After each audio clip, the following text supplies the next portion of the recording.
তো বন্ধুরা, আজকে বৃন্দাবনে আমাদের তৃতীয় দিন, আর আজকে আমরা বেরিয়ে পড়েছি গোকুলের উদ্দেশ্যে। আরে হ্যাঁ, সেই গোকুল যেখানে ভগবান শ্রীকৃষ্ণ তার শৈশব কাটিয়েছেন। তাই সকাল সকাল ফ্রেশ হয়ে আমরা বেরিয়ে পড়লাম গোকুলের উদ্দেশ্যে। আমরা যে ব্রিজের উপর যাচ্ছি, এই সেই যমুনা নদী, যে নদী পার হয়ে বসুদেব ভগবান শ্রীকৃষ্ণকে ঝুড়ি করে মাথায় নিয়ে পার হয়েছিল, আর এই গোকুলে নন্দালয়ে নিয়ে গিয়েছিল। আর গোকুলে সবার প্রথম আমরা চলে আসি নন্দ ভবনে। আর এটাই হলো সেই জায়গা যেখানে শৈশবের সময় ভগবান শ্রীকৃষ্ণকে লালন পালন করা হয়েছিল। আর ভিতরে ফটোশুট ও ভিডিও করা এলাও নেই, তাই ভিতরের পরিবেশটা তোমাদের দেখাতে পারলাম না। আর তারপরে আমরা চলে আসি 84 খাম্বা মন্দিরে। এই 84 খাম্বা মন্দির হলো 84টি পাথরের স্তম্ভের উপর নির্মিত ঐতিহাসিক ও পৌরাণিক কাঠামো। আর এখানে ভগবান শ্রীকৃষ্ণ তার শৈশবের প্রথম দিকে 3 বছর 4 মাস পর্যন্ত ছিলেন। বিশ্বাস করা হয় যে 5000 বছর আগে এই মন্দিরটি বিশ্বকর্মা নির্মাণ করেছিলেন। আর তারপরে আমরা চলে আসি চিন্তাহরণ ঘাটে। গোকুলের যমুনা নদীর তীরে অবস্থিত এই চিন্তাহরণ ঘাট, যা ভগবান শিবের সাথে সম্পর্কিত। বিশ্বাস করা হয় এখানে পুজো দিলে নাকি ভক্তদের সব দুশ্চিন্তা ও চিন্তা দূর হয়। আর কথিত আছে যশোদা মা যখন শ্রীকৃষ্ণের মুখে ব্রহ্মাণ্ড দর্শন করেছিলেন, তখন তার নিরাপত্তার জন্য এখানে শিবের পুজো করেছিলেন। আর তখন থেকেই নাম হয় চিন্তাহরণ মহাদেব মন্দির। আর তারপরে আমরা চলে আসি ব্রহ্মাণ্ড ঘাটে, যেটি গোকুলের যমুনা নদীর তীরে অবস্থিত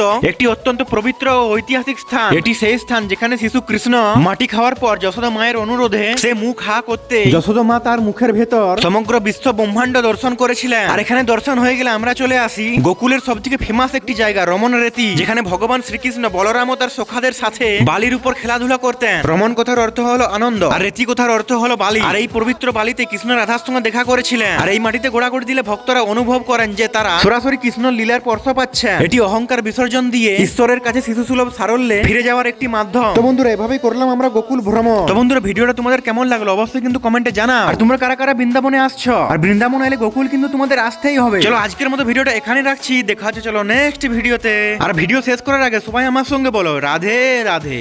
राधे राधे बोलो प्रेम से राधे राधे, हाँ प्रेम से